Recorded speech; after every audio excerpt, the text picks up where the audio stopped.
नमस्कार दोस्तों, career point tutorial Vaishali में आपका स्वागत है। आज हम लेके आए हैं वास्तविक संख्या प्रश्नावली 1.1 भाग 2। भाग 1 में आपका इसका इंट्रोडक्शन है, यानी कि अध्याय 1 नज़र में देखे थे वहाँ पे। यदि यह वीडियो आप नहीं देखे हैं तो सबसे पहले जाकर उस वीडियो को देख लीजिए, क्योंकि वह बहुत ही इंपॉर्टेंट है।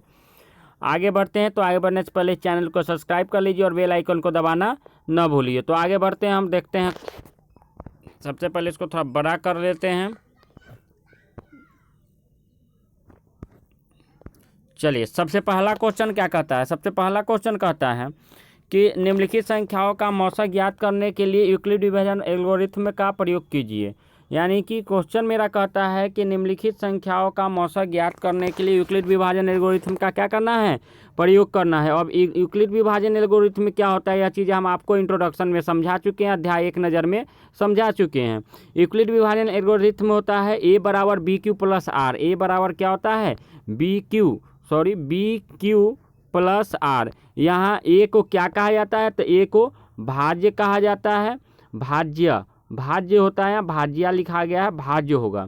बी को क्या कहा जाता है? भाजक कहा जाता है। क्यू को क्या कहा जाता है? भागफल कहा जाता है। और आर को क्या कहा जाता है? शेषफल कहा जाता है। तो यह चीज़ आपको समझ में आ गया होगा। यह चीज़ आपको क्या होगा? समझ में आ गया होगा कि बी क्यू यहाँ भाज बराबर क्या हो गया? भाजक गुने भागफल जोड़ शेष। एक बात हमेशा याद रखिए, ध्यान देने योग्य बात क्या है से आप समझ लीजिए। सबसे पहले आपको एक रफ बनाना होगा, जो आप एचसीएफ बनाते हैं उस तरीका से। तो एचसीएफ बनाते हैं तो यह जो आपका किया हुआ है यह रफ है। इसको आप लोग ऐसे चिन्ह खींच के इधर भी साइड में इधर भी कर सकते हैं, कोई दिक्कत नहीं। यहाँ भी है तो कोई प्रॉब्लम नहीं है, लेकिन यहाँ अगर रहता तो थोड़ा और ही क्लियर साफ दिखाई देता। यह जो है ऊपर का बॉटम ही सटा हुआ नज़र आ रहा है।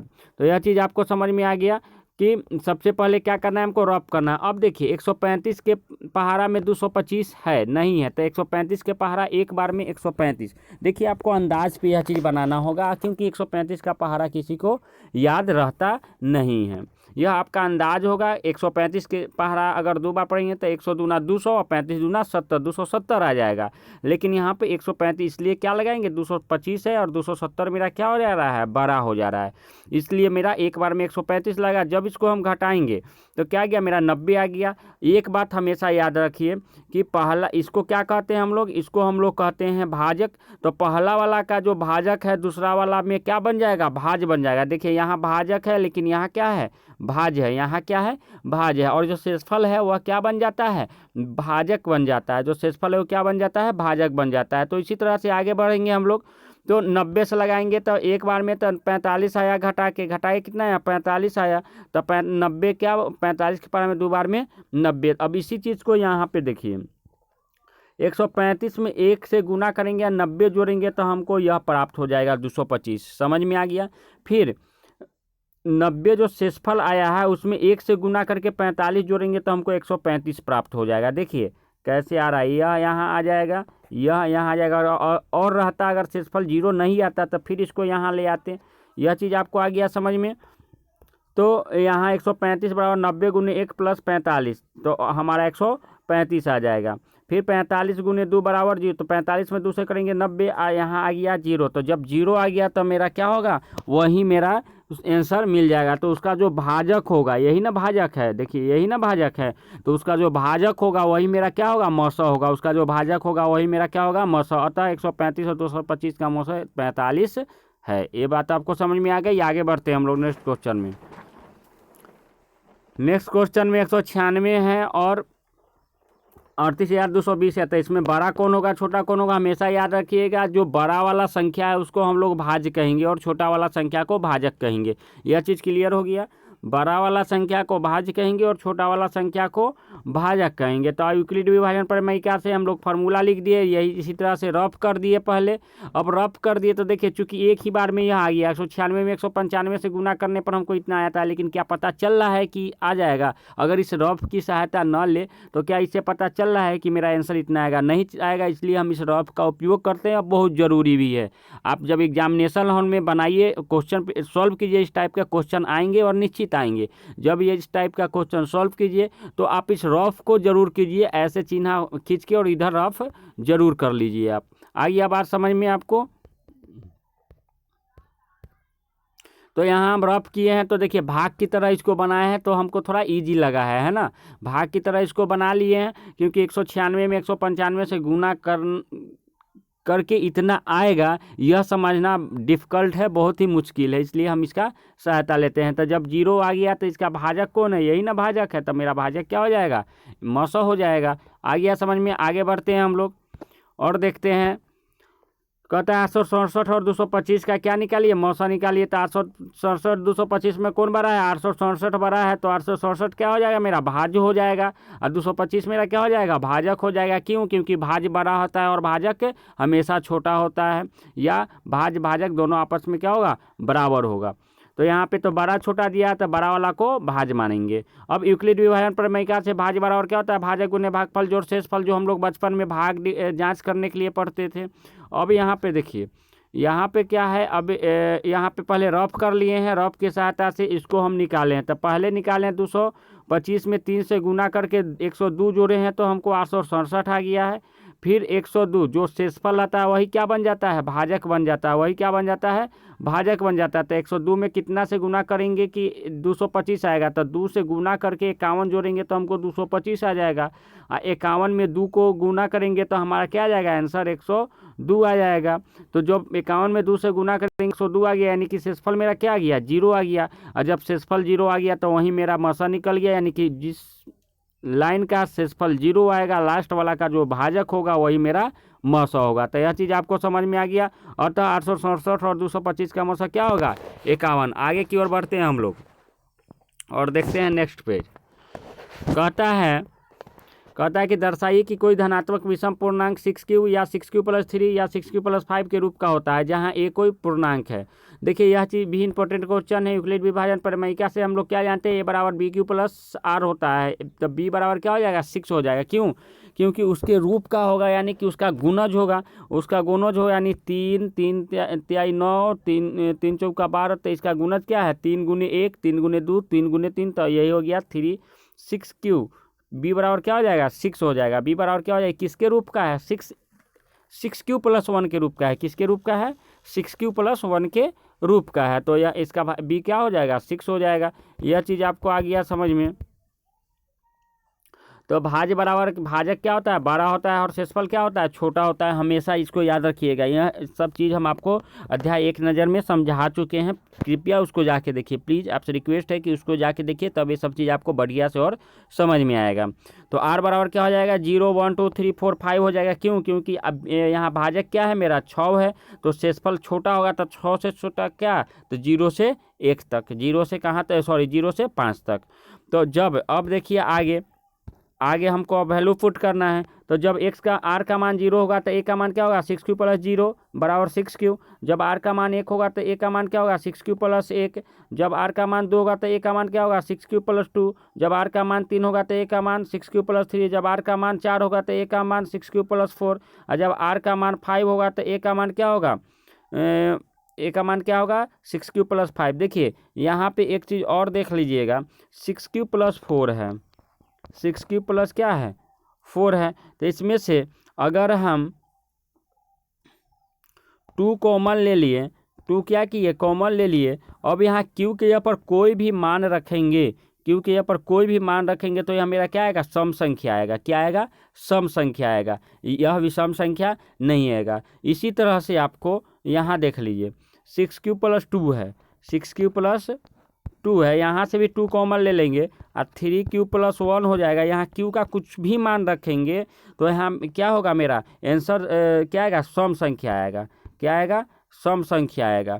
क्यों आएगा, क्योंकि उसमें 2 से मल्टीपल हो रहा है। अगर वह विषम संख्या आता है, जैसे 3 विषम, मान लीजिए कि इसको गुना करने पर 5 आ गया, इसको कुछ रख दिया और आंसर 5 आ गया, तो फिर तो 2 से गुना करेंगे तो 10 आ जाएगा, यानी सम हो जाएगा। तो इससे हमको क्या पता चल रहा है, इससे यही पता चल रहा है कि 6q + 1 के रूप का होगा, 6q + 3 के रूप का होगा और 6q + 5 के रूप होगा। इससे स्पष्ट है कि प्रत्येक धनात्मक विषम पूर्णांक 6q + 1 6q + 3 6q + 5 के रूप का होता है। आगे हम लोग बढ़ते हैं।